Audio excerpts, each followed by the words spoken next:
Hey, greetings. I am Ellie, and welcome to the channel, Gate to Babylon, the gate to everything. Now let's get to the video. So today we're gonna have a little bit of organized rant. I have points here to talk about the anime record of Ragnarok that recently have got out. I mean, for some time now, but like a couple weeks ago, and I haven't got the time to do this video so I had exams or whatnot. Now I have the time to, so let's finish this as quick as possible. So the record of Ragnarok got things right and got other things wrong. So this, I don't like.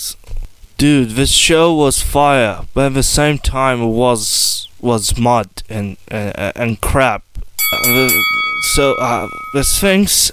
Today's a rant about the writer himself, about the story. What Record of Ragnarok got right and got wrong. And first, explain the video.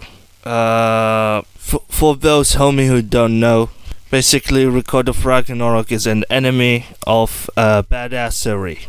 Basically, it's full action-packed. It's all about fighting. It's basically entire enemy is a torment arc, and not just the enemy. Even the manga, like from beginning to end, is just torment arc. It's all about mythology gods going against human warrior heroes, or like particular characters from history. Best of humanity, versus the best of the gods of mythology from all mythologies, specifically the Hindu mythology, Greek, of course. The Romans don't count because basically they're still the Greeks. You have as well the Egyptians and the Norse, of course. Thor and Odin are there, and Loki. You have what else? The Chinese and the Japanese mythology. So far we didn't see the Chinese mythology. I would love to see the Monkey King. However, most likely I don't think so. It's gonna be there, depending on all the information we have. We're gonna get into that. But there's the Japan mythology stuff too, spirits and whatnot. They're not technically gods, but anyway, let's move on. So that's basically the enemy is all about badassery and smashing each other's in a tournament of the fittest between God and humans. So that the gods, if the humans win the tournament, 7 wins out of 13 at least, per minimum, then whoever gets to the first 7 win, then basically if the humans do that, then they can live for another 1,000 years. Otherwise the mythology gods just want to wipe out all the human entirety of mankind. So that's basically the video. That's basically the anime, and the manga is all about. It's entirely a torment arc so far, and the entire idea is torment arc. I don't think there's gonna be sequels or whatnot. If there's gonna be sequel, like after 1,000 years, another torment, and you have like new characters. And of course, warning for spoilers. Whomever didn't watch it yet and wanna watch it, you got warned. But whoever didn't watch it so far, I'm gonna assume you have already watched it, of course. And without further ado, let's get into it.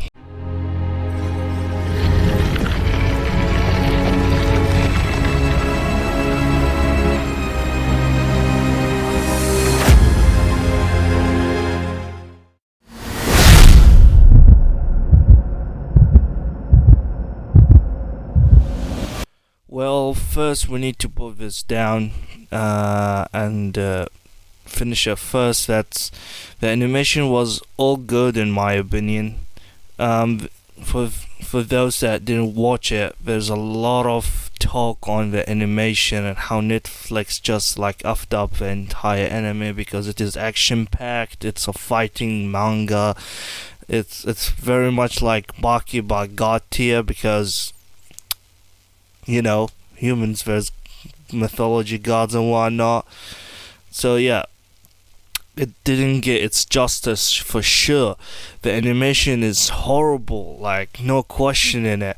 However, I would say that it's very much the minimum of nowadays, so I'm saying it's all good, but it should have been 100 times better. I would have preferred at least Kingdom level animation. What I mean, Kingdom, like, third season level of animation, or Fate level of animation. Not necessarily even the movies, just the sequels or whatnot. Even the latest like Fate enemies level of animation would be fine. Like, even for God's sake, Black Clover level of animation would have been alright. But they didn't give it justice in the animation, and it made everything very, very horrible in comparison to what you would expect and what it should have been. In comparison to what it should have been, it should have like the same budget as Baki is.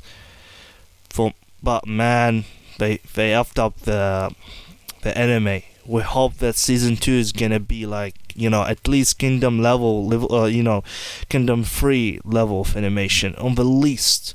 Hopefully, they after probably they were hesitant. So maybe all the good animation will be the second season, where like the most of the fights are there, where there's actual wins. But anyway, so animation, I think overall wasn't that bad. Netflix have chosen the wrong company. Should have chosen another Korean company. Like, there's Maba Studio, possibly could have been much better choice. But anyway, I just wanted to kick that out of the window for the time being. I just need to mention that for somebody, so some of you wants to comment about it, don't have to comment about this and waste their time. Comment about something else, of course, comment on the video down there. But I just wanted to clear that out. Animation was all fine, but it should have been 100 times better.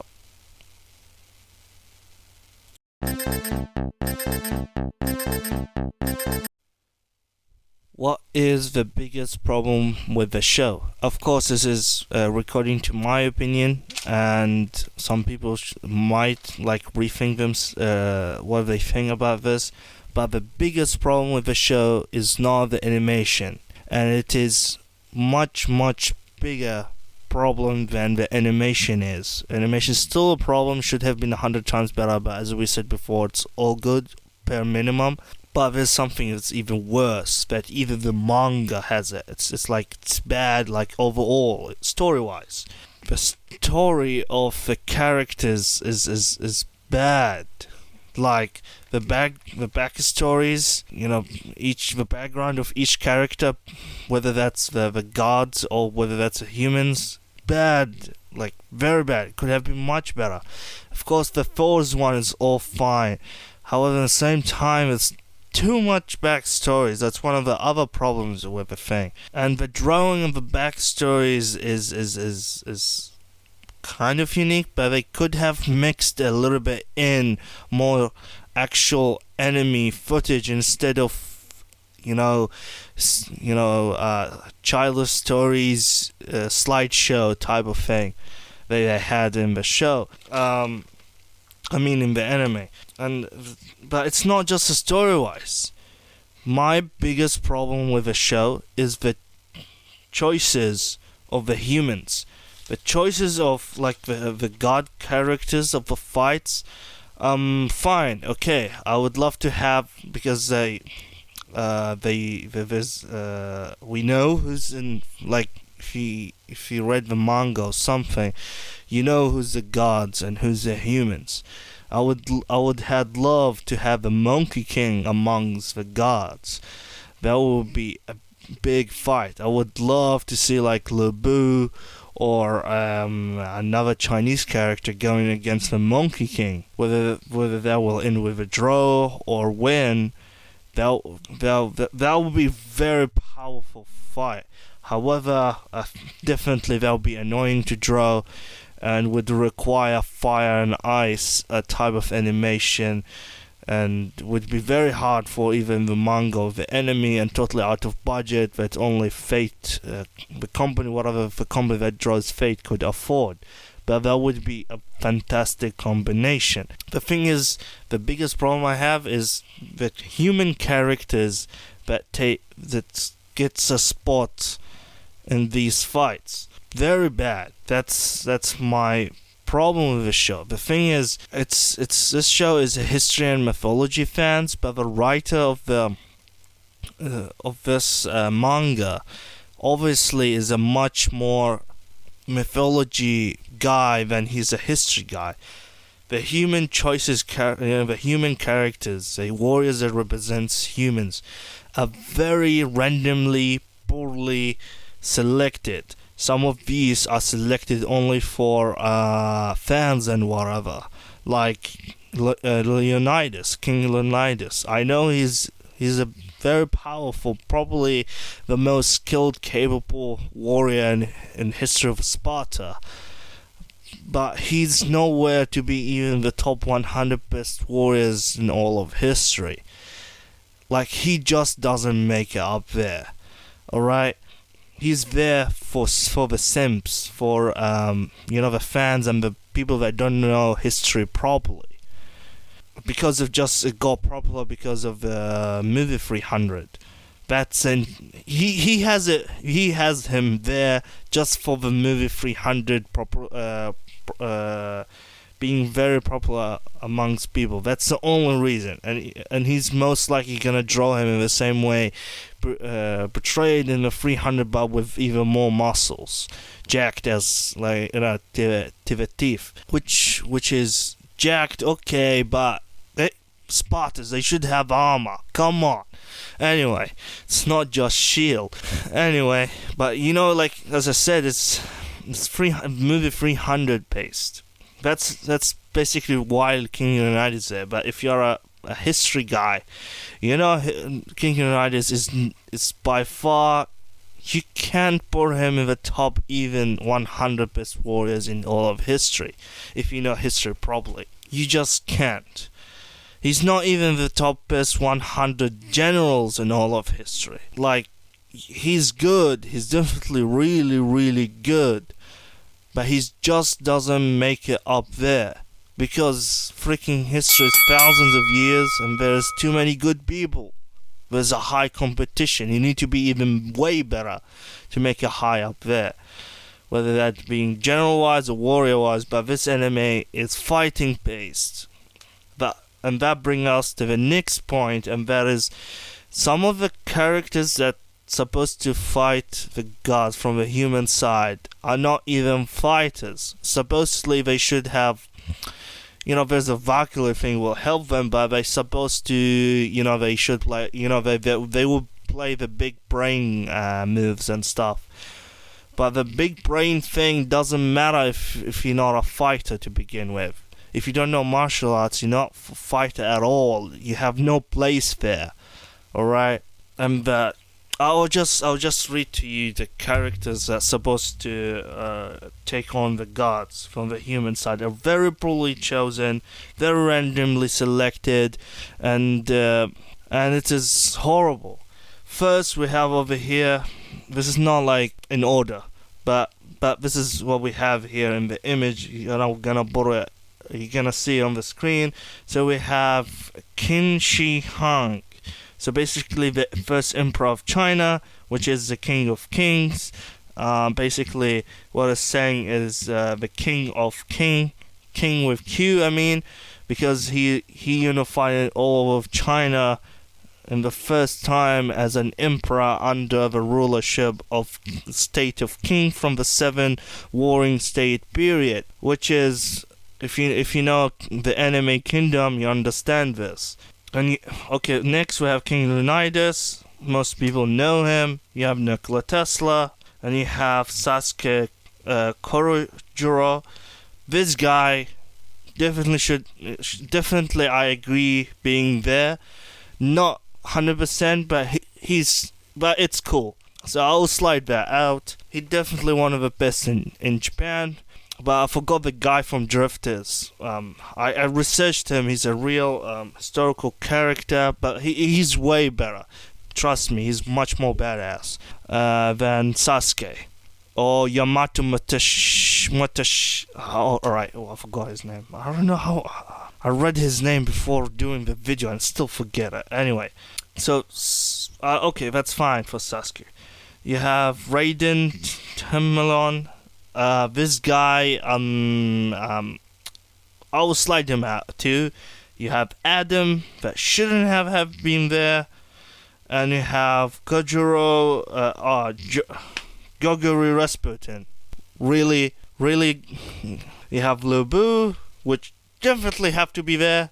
And you have Octo Sojijo, and you have some Japanese guys, which it's, yeah. As you see, it's a Japan and East Asia focus, because, as I said, he's not a history guy. It's clear, just like how Attack on Titan writer doesn't know shit about military, which is very clear if you know history, military, and that type of stuff in season 4, or so far of season 4 part 1, especially the first episode. That was military-wise trash. Anyway, so he's okay. I'm saying it's very random. I'm very not good. Not good, bro. Not good. So this is what we're gonna talk about, and each fight, and then after that, what exactly how it should have been. That would make it way, way better. And the big brainy thing, like Nikola Tesla, like, bro, seriously, he shouldn't be. He shouldn't be there. All right. So without further ado, let's continue.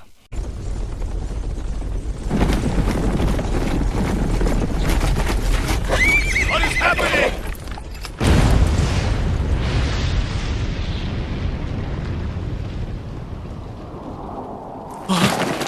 Look at that! It's Lubu!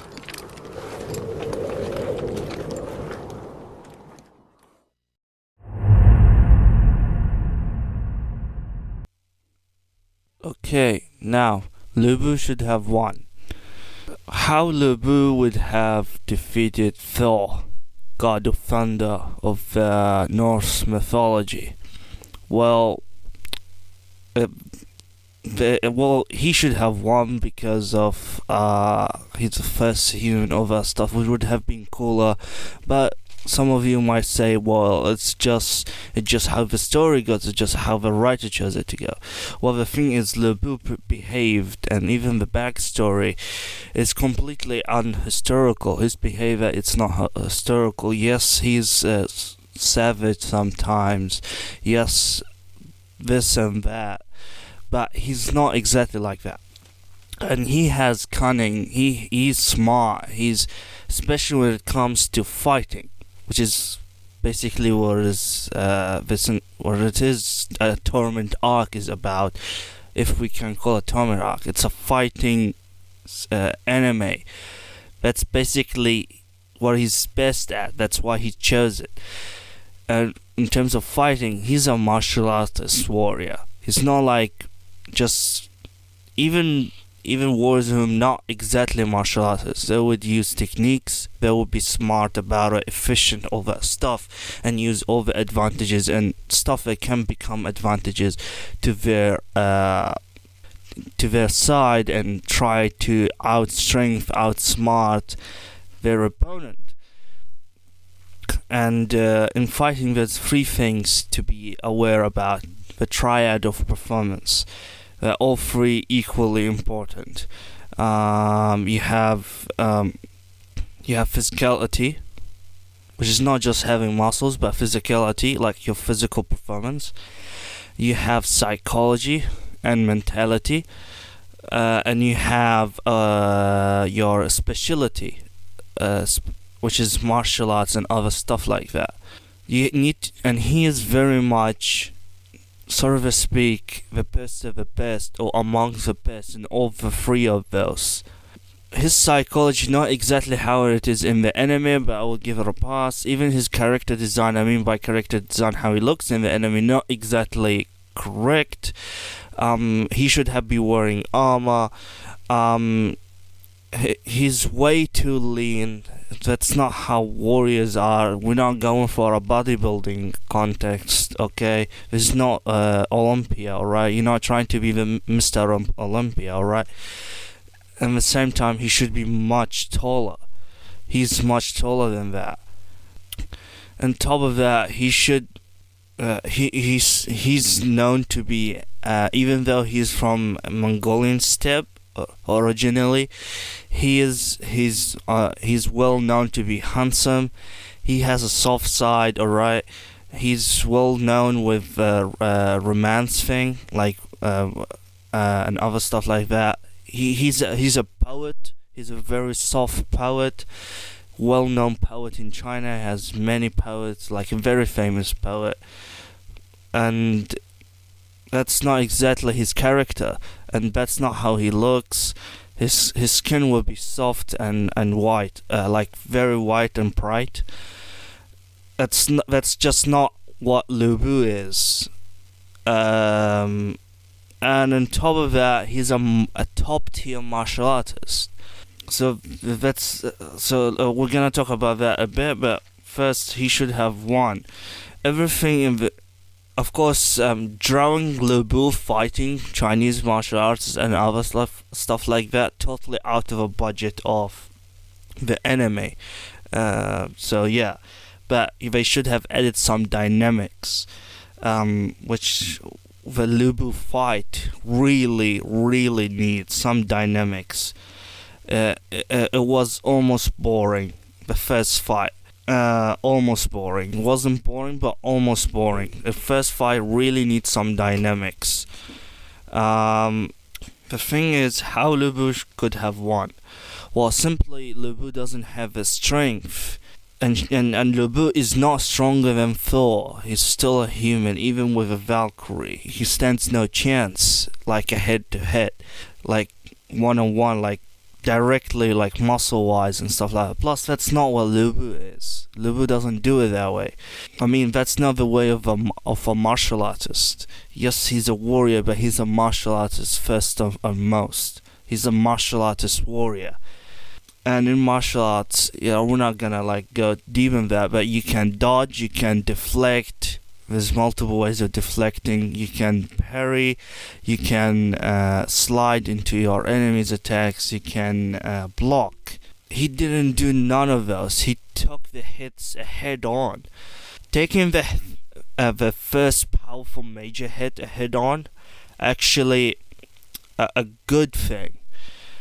But the thing is, it looked to me from somebody who knows historically the Lu Bu character and that stuff, it looked to me that he didn't take the full hit in the first major strike by Thor. He took it and then, using the length of the spear or the length of the lance, and deflected with a sweep from underneath right across Thor's chest, directly after Thor finishes attack. So he's not exactly overpowered Thor. That's how I thought about it. With some force by Thor have been taken head on by Lu Bu, and that's all good. But the last one, the one just before his legs gets broken, his shin, that one very stupid and shouldn't have happened like that. How Lu Bu could have won, which is exactly in that moment Lu Bu could have won. It's simple as this. His sky eater technique, that can be transferred into a fantastic range attack, to a fantastic spear throw, like a very fantastic javelin throw. And anybody who knows the history about Lu Bu, there's something in him that most people don't know, that he is actually better in that than anything else. Even though he's a warrior and he's well known for his strength on the battlefield and smashes everybody in his path, except for a few people that he came across. But there's something he even better in those, and he is definitely the best in the Three Kingdoms, and one of the best in the entire history of mankind, in the top 3 in that thing, if not the best in the world. In my opinion, he would be slightly just a second. But What's that thing, you may ask? Well, he's fantastic at archery. Archery is Lu Bu's thing. We didn't see that. His primary weapon is a bow and arrow, not the spear. Well, the spear transferred. I mean, he transformed himself to. He's transformed to have a spear as a primary weapon. He is strong. He is a one-man army, so to speak, and he did a lot of very powerful feats. But he's even better with the bow and arrow. And anybody who knows the history of the Three Kingdoms, you know that moment where he shoots a spear, like a head of a spear, from a very, very long distance to stop Lu Bu. Gets smashed by another warlord allied with I think his brother to Shang from the north. Not Shang. What is his name, man? The guy that has a 1,000 regiment. The guy who gets smashed by Cao Cao because he didn't listen to his generals. Oh my God, what is his name? You will see his name in the image in the edit on the screen. I forgot his name, but anyway, he's really good at archery. So that spear throw could have been transferred to be a throw with the Sky Eater technique. I think it's Sky Eater, isn't it? Yeah, can be transformed to a throw. So what he could have done is in the last second dodge Thor's attack by throwing himself back, so make Thor hit the ground, and then after Thor hits the ground, out of the smoke and shadows, with all Lu Bu's might, would throw his lance at Thor's neck with the Sky Eater technique. That would finish it, in my opinion, and that's how it should have happened, and that's how Lu Bu could have won. Of course, primarily it's all due to the Valkyrie. They overstated that in the enemy. Without Valkyries, they stand no chance, sure.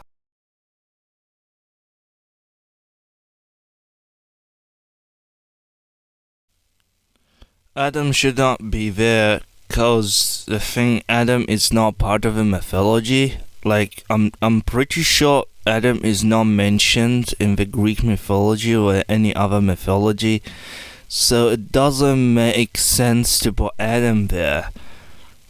It totally doesn't make sense, and I don't see it fitting. And I would prefer to, like, monotheistic Abrahamic religions, the top three is Islam, Christianity, and Judaism. If you go from the earliest to the back, of course Judaism is the oldest, and Christianity then Islam. Those Abrahamic religions and traditions should be out of the scope of enemy or any enemy. In my opinion, we're gonna talk a little bit more on that later. But Adam should not be there simply because it's not related. It has nothing to do with mythologies, and yeah, that's basically my choice. But that's just a point that I wanted to bring up there.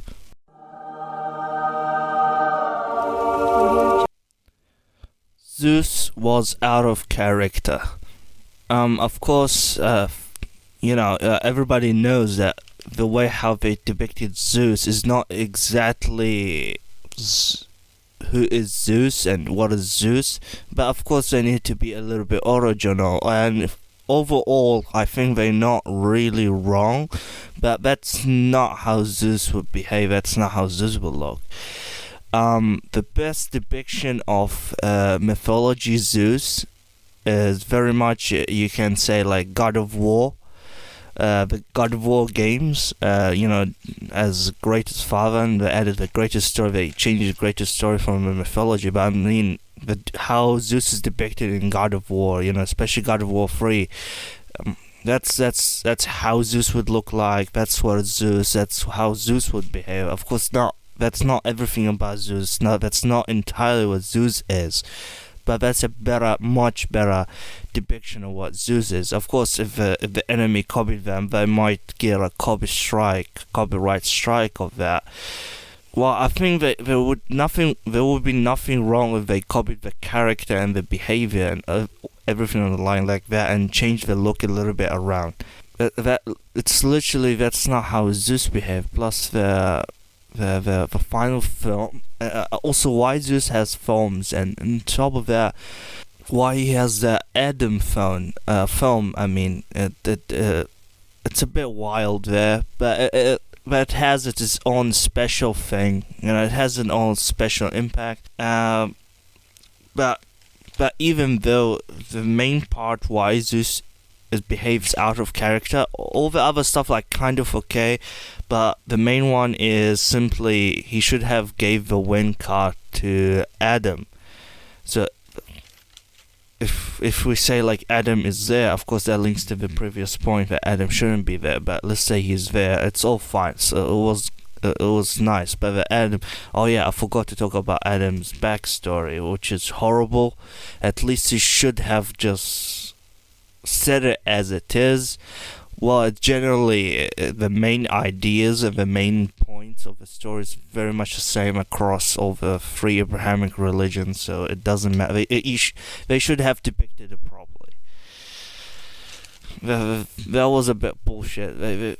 Anyway, but the thing is, Zeus character is not wouldn't done what Zeus and the enemy in this particular enemy have done.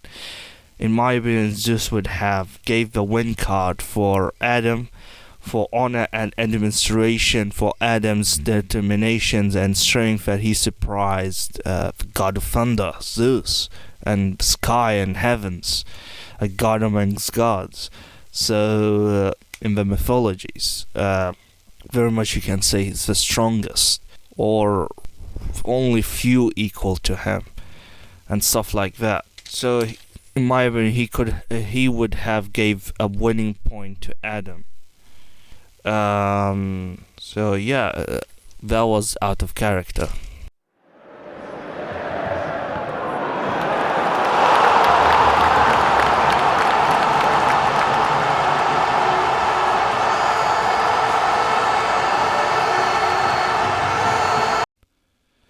Why it should have been a draw? Well, simply because of how it goes with a sword and a spear. Because Poseidon was using a spear, and the human, what is his name, Ray, was using sword, two swords, whatever. So the thing is, of course, they could have added a little bit more dynamics on how classically when two good fighters fight, one with a spear and the other with a sword. So there's a lot of dynamics and stuff that could have happened.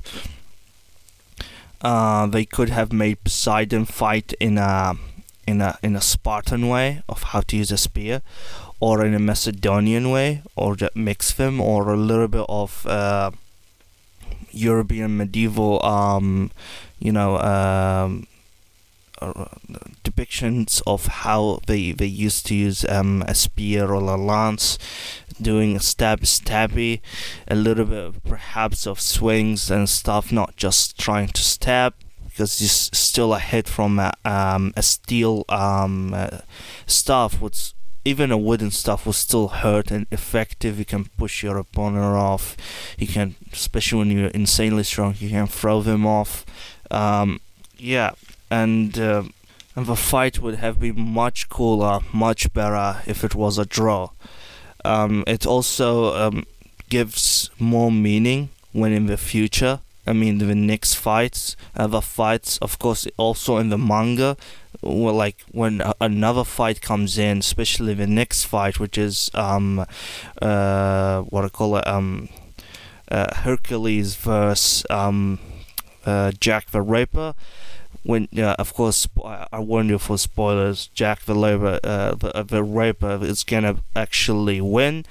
that would give more meaning to a first win, to a first full-blown win. So Poseidon fight, in my opinion, would have been much better if it was a draw. I mean by draw is both of them will kill each other. How it would go, in my opinion, a best way is that Poseidon is gonna stab him in a deadly way, right in the middle of the chest. In the same time, the human is gonna cut Poseidon's head clean off.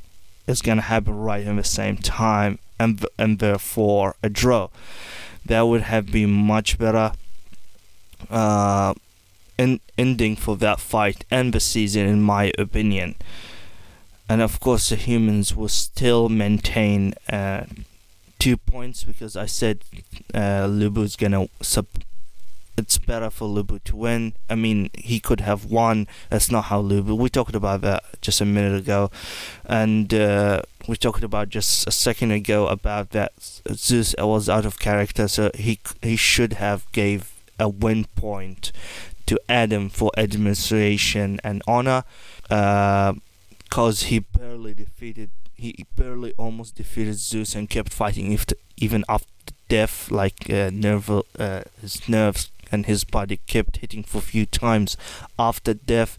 So yeah, then the humans will have kind of a third point. In a draw, perhaps you give points to each party, so gods will have 1 point and the human will have 1 point, so the humans will have 3 points by the end of the first season, and the gods will have 1 point.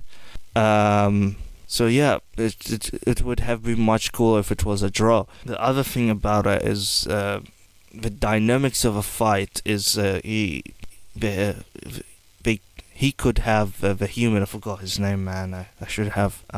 Anyway, so he could have went for catching Poseidon's spear and getting into Poseidon, because one of the famous and primary no-brainer technique of finishing someone with a spear is trying to catch the spear staff. So put your hand on the spear staff, and especially when he could dodge the attacks and survive the stabs from Poseidon. He could very well use one of his hands and catch into Poseidon's spear, and he could have from that point use the other sword, try to do some blows, or perhaps do some jujutsu, box him up, give him punches, kicks, I don't know, and we could have gave a lot of much more interesting dynamics to the fight, and would have got the string much better, of course, in conjunction to all the other stuff that have been used already in the anime. So the same exact thing, but a little bit longer, so it gives it like an additional episode, and with more dynamics in the animation as well as in the thinking. So they try to catch each other's weapon, cancel each other's weapons, like get between each other's blind spot, as well as between each other's sides, and try to sneak up on the other. That's so, and because Poseidon is very powerful, the classic way of defeating someone very powerful is by very much killing yourself in the process. Even, for example, for Warhammer fans, a Space Marine, anybody can kill a Space Marine if you prepare to die. Very much just put some explosive in yourself and charge a Space Marine out of nowhere, try to catch on him, and then explode. There you go, you killed a Space Marine, but you killed yourself in the process as well. So the best way to kill Poseidon, to defeat Poseidon, is to let him stab you and then you cut his head off. That's one of the classic ways. Very much the same type of method that Thor and Shield used to defeat what is his name? The orc, the big orc guy in the movie The Hobbit, Battle of the Five Armies in the third movie, the last one, which Anyway, the monster, the orc, what his name, Azog.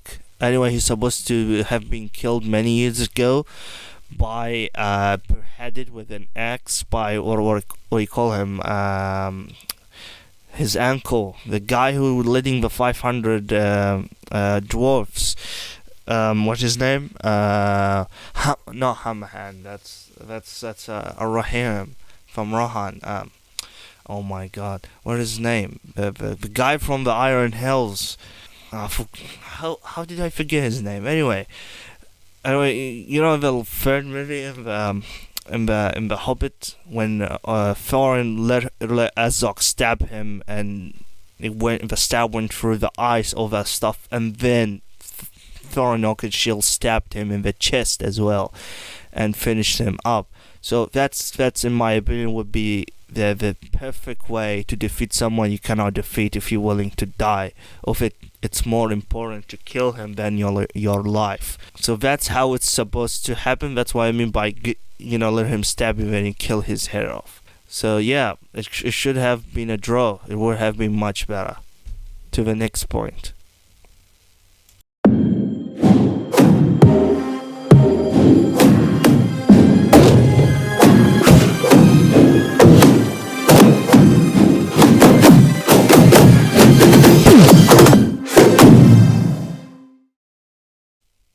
It most likely this is a bit clear, but it's good to call out. That's they didn't use any special effects. They didn't use their special abilities, all that stuff, special powers, and that's kind of defeats the purpose. Like, they are supposed to be mythology gods, therefore they have all these superhuman abilities. They don't have just godly abilities, they have controls over certain things, so on and so forth. And they just didn't use anything on that, which is actually the greatest advantage they have. Like, for example, Thor is a god of thunder. If you want to use his special abilities, even with Lobu using a Valkyrie, even with the way I talked about, if Thor uses his special abilities as a god of thunder, very much Lobu, even 100 Lobu, would be like cooked chicken in just one strike, in one spell, whatever we want to call it. Just lightning comes from the sky and Lobu just becomes cooked chicken. If one strike didn't finish it, well, a second one, if not second one, you can give him a 10 of those at the same time, and very much he will be dead at that point, if not vibrated or incinerated from existence. So they didn't use the special abilities. We need to point that out. And precisely, there's one annoying part, and that Poseidon didn't use the water. If Poseidon is not using the water, why do you have water? Why do you have water around the arena? You just made the arena smaller. Why? You know that meme? Why? If you're not using the water, why? And anyway, if Poseidon uses the water, that's like pushing the human into the water, inside of it, so like dives in the depth of it. That's very, very, very advantageous for Poseidon. Of course, that's very clear, but what is not clear, that's not just at all. Like, not right. Even if another mythology god is inside this water, there's a massive advantage for someone like Poseidon when under the water. He's very much the god of the ocean. There's ton of stuff that he can do to finish his opponent under the water in no time. Very much, not even Aquaman stands a chance against Poseidon underwater. Not even a million Aquaman. And if you're not using the water, why do you have water around? Like, come on. That doesn't make sense. Well, it looks a little bit cool, but remove it afterwards. Well, I was thinking he's actually gonna use the water, which is a massive. It's not fair. It's totally not fair. It's a massive advantage. Even Zeus would be defeated underwater, maybe. He still could shock the shit out of the entire water with lightning, but still there's a possibility even Zeus would be killed underwater by Poseidon. So it and if he didn't use it, why do you have it there? Like, come on.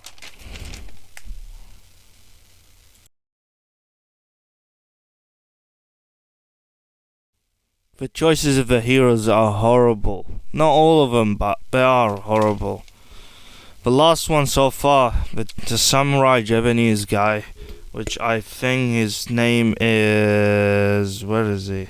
Sasuke. Yeah, the Sasuke Kojiro. Sasuke Kojiro. He's, finally I got it. His name, I remembered his name.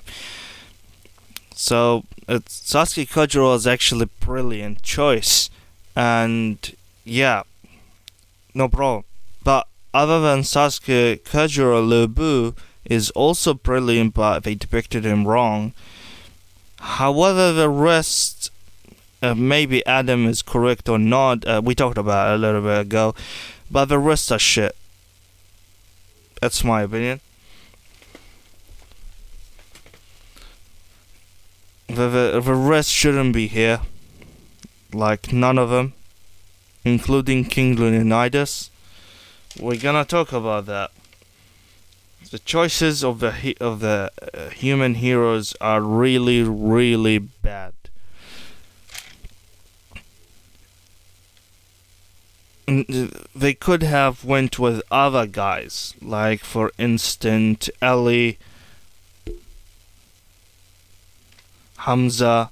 You have Darius from the Greek. The first two are from what I call it, the Islamic history. You have also from Islamic history first Caliphate. You have Qaqa. You have you have for instance Saladin. You have Richard Lionheart. They could have went for instance who's else? Oh yeah, Khalid son of al-Walid, or Khalid Khalid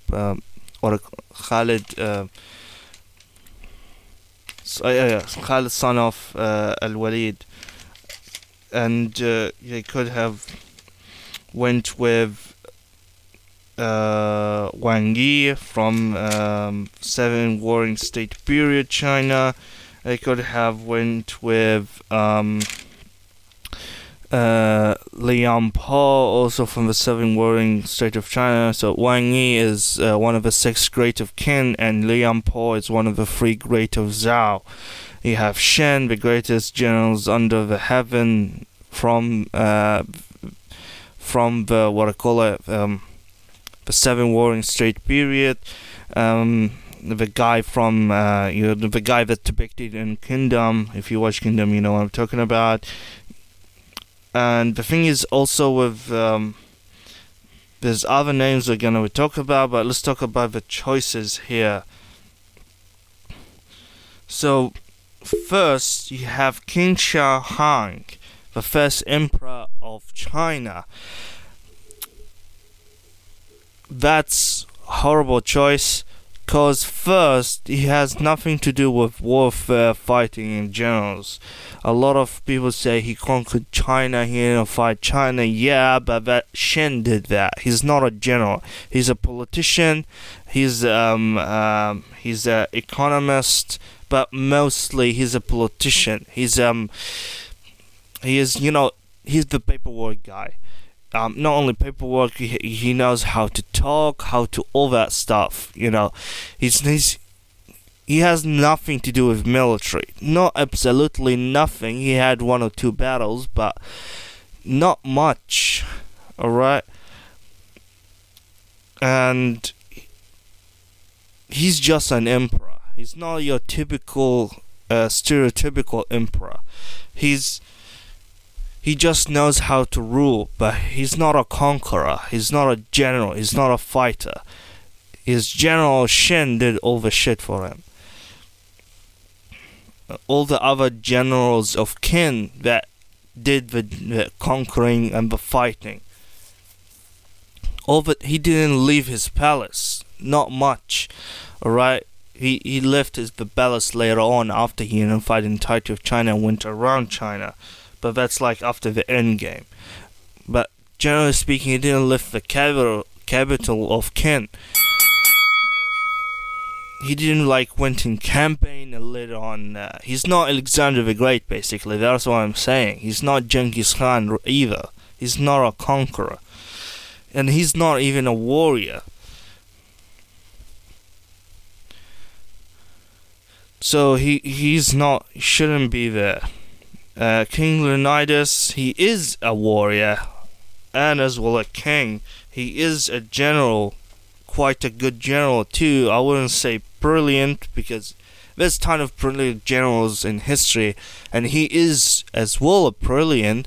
But I mean, there's many other people in history way better than tens of thousands of people.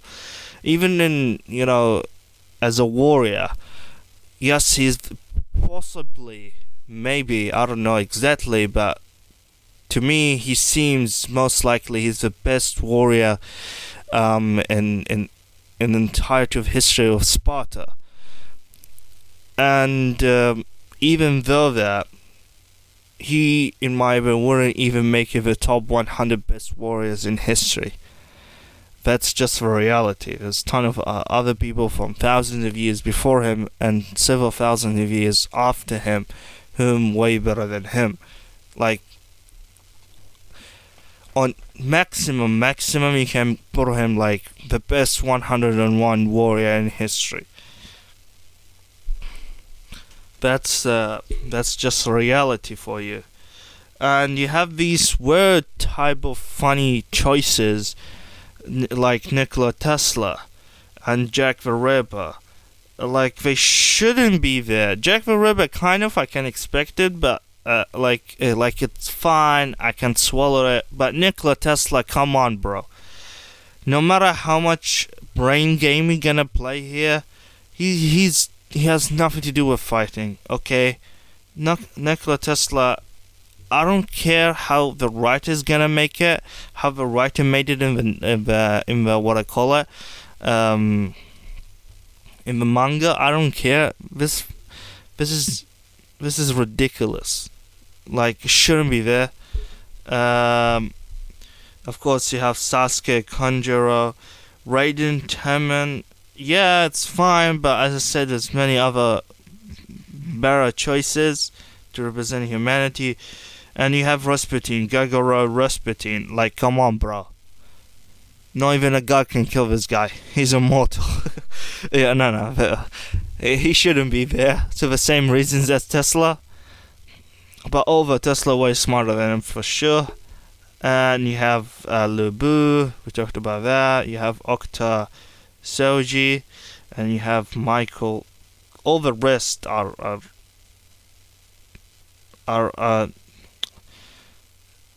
they shouldn't be there.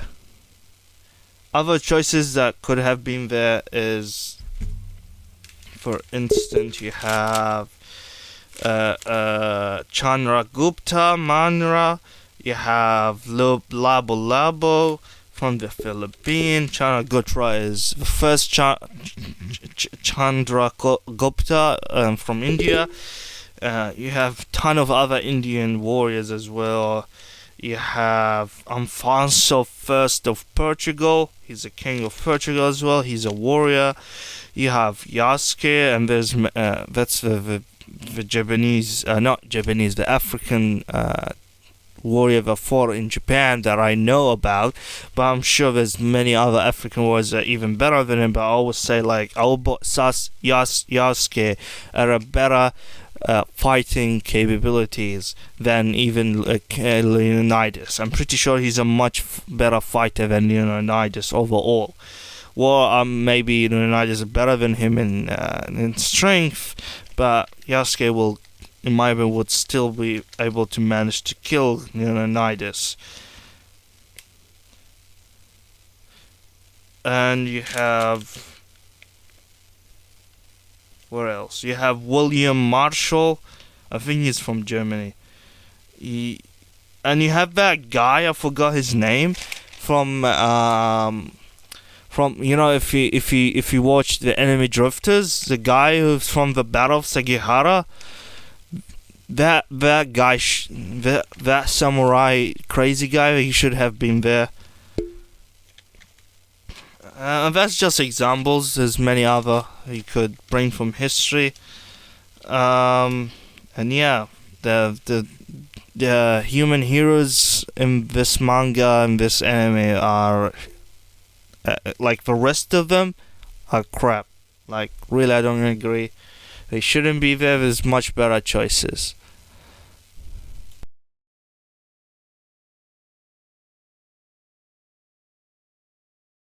The voice acting for Lubu's man is so weak, man. I was expecting, like, when you're reading the manga panel, you will be thinking, like, I was thinking in my head about, kingdom level of voice acting for the soldiers to get things exciting and all that type of stuff. And the voice acting in Record of Ragnarok for what I call a Lubu's man are so disappointing. It's not the same. It's not what it's supposed to be. That was poor as. I think that's the worst thing in the entire anime. It's literally the worst thing. Worse than the bad animation or not good enough animation. Very bad. Of course, all of you know the manga is better. And that's continuation from the previous point about how when you read the manga, you were thinking about Lubu's man doing those type of kingdom stuff, in the voice acting for the soldiers sound, cheering, all that stuff. But the manga is better on all levels for those who don't know, and there's to understand that fully, there's actually a guy who animated the manga but not fully animation, and that animation of him animating the manga even without the colors, in my opinion, about 3 times better than the anime. And all these voice acting problems, especially in Lubu's fight, gets covered in your own head, and all the in-between stuff that requires a lot of dynamics in the drawing, he has a little bit of those covered in his own special way, and he has the speed done in a particular way which makes things interesting. Also, all the other dynamics of a fight can be very much estimated, covered in your own head, and the manga thing type of style, but it still has background music, fantastic background music, much better background music than the actual background music they use in the anime. But of course, those background music that this guy used has copyrights, but they're fantastic, gets you in the mode, and they're literally beautiful for the anime. Unfortunately, that guy actually manga animation bring the manga to life way better than the anime itself. And I don't know why they could use this guy animations in conjunction with the manga and just color it, plus a little bit of some of the scenes they have and some of the effects they already used in the anime. They could have made like 50% much better animation, which is better than what they already had. But anyway, and we call it a day for this video about Record of Ragnarok. And of course, don't forget to subscribe, leave a comment. Tell me your opinions and what do you think, and what do you agree or you don't agree. It helps also, this YouTube stuff, it helps with the algorithm and all that stuff. So don't forget to subscribe, and see you next time. Peace out.